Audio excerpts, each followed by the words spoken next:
L'Halloween est un moment unique de l'année qui permet aux enfants de se transformer en personnages ou créatures qui sortent de l'imaginaire. Pendant cette soirée, de petites sorcières au chapeau pointu arpentent les rues sans se douter que de vraies sorcières célèbrent leur nouvel an. Ces femmes se déguisent en réceptionnistes, enseignantes ou caissières. Elles ont toutefois un mode de vie bien particulier puisqu'elles intègrent la pratique de la sorcellerie à leur vie de tous les jours.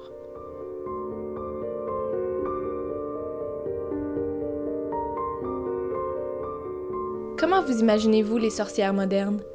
L'opinion des gens à ce propos est plutôt nébuleuse.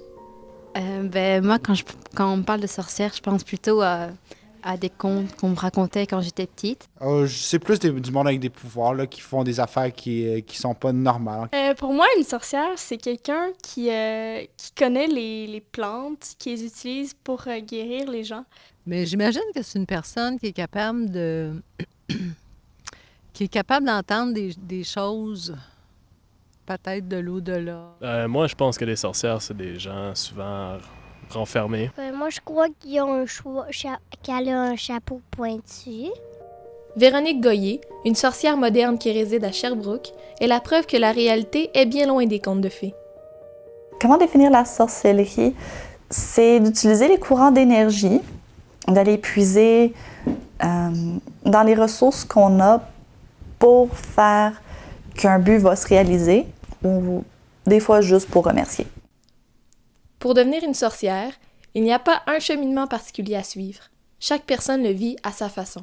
Il y en a qui disent que c'est héréditaire, qui viennent d'une famille de sorcières, puis il y en a d'autres qui vont trouver ce qu'on appelle le chemin vraiment par eux-mêmes avec des essais, des erreurs. Véronique fait partie de celles qui ont appris la sorcellerie de façon autodidacte. C'est à travers la lecture de livres sur le sujet, et plus tard en écoutant des vidéos sur YouTube, qu'elle a ajouté plus d'un tour à son sac.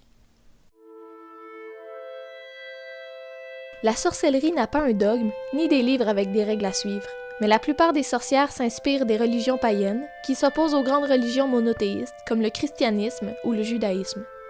Je crois que les animaux ont des esprits, je crois en la vie après la mort. On n'est pas tout seul, qu'il y a des divinités qui sont là, qui nous guident. Véronique intègre par ailleurs les divinités du panthéon égyptien dans sa pratique de la sorcellerie. C'est que si on regarde d'une certaine façon, je fais pas grand-chose de différent de ce qu'eux faisaient. Je vais faire une offrande, je vais faire brûler de l'encens, je vais prier, admettons, Horus pour la protection, Bast pour l'amour. Malgré les nombreuses différences que l'on retrouve d'une sorcière à l'autre, il y a quelques valeurs et principes communs parmi elles, dont l'attachement à la nature, l'égalité entre les hommes et les femmes, ainsi que l'importance d'utiliser la sorcellerie uniquement pour faire le bien. Il y a certaines règles qui sont déjà établies, ne pas faire de mal à autrui, des choses comme ça, mais je dirais que c'est vraiment du cas par cas. Donc vraiment, chaque personne va avoir ses propres règles.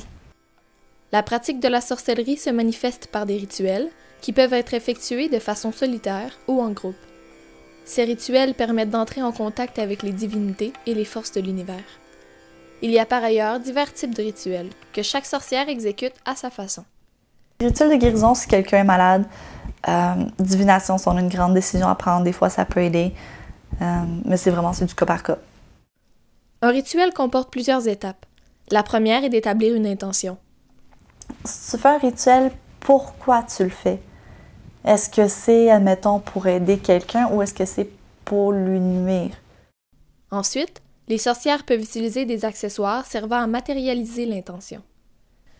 Les cartes de tarot, par exemple, permettent d'entrer en contact avec l'au-delà et de recevoir des messages qui peuvent par la suite être interprétés de différentes façons. Les lieux où les rituels prennent place peuvent aussi varier. Souvent, je vais faire ça dans mon salon. L'été, je peux le faire sur le balcon ou je peux aller dans le petit bois qui est en arrière de chez moi. Mais la sorcellerie va bien plus loin que les rituels, puisque les sorcières l'intègrent au quotidien par de petits gestes. Des fois, je vais juste aller m'asseoir dehors puis je vais méditer. Si je marche dans la rue puis je vois une ambulance qui passe à côté de moi, je vais prier pour que cette personne-là elle soit correcte.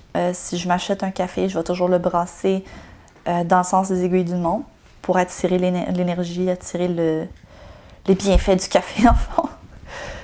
je travaille dans un service à la clientèle au téléphone. Fait que c'est sûr, des fois, je vais avoir des clients plus compliqués. Je comprends que la personne, elle est dans une situation difficile.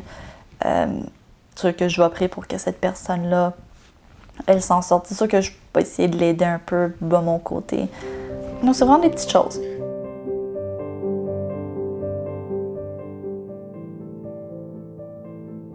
En conclusion, les sorcières sont encore parmi nous, même si nous ne les voyons pas. Elles profitent de l'ouverture graduelle des esprits pour démentir un peu plus chaque jour les stéréotypes ancrés dans la croyance populaire. La sorcellerie leur permet de vivre en harmonie avec elles-mêmes et le monde qui les entoure, un rituel à la fois.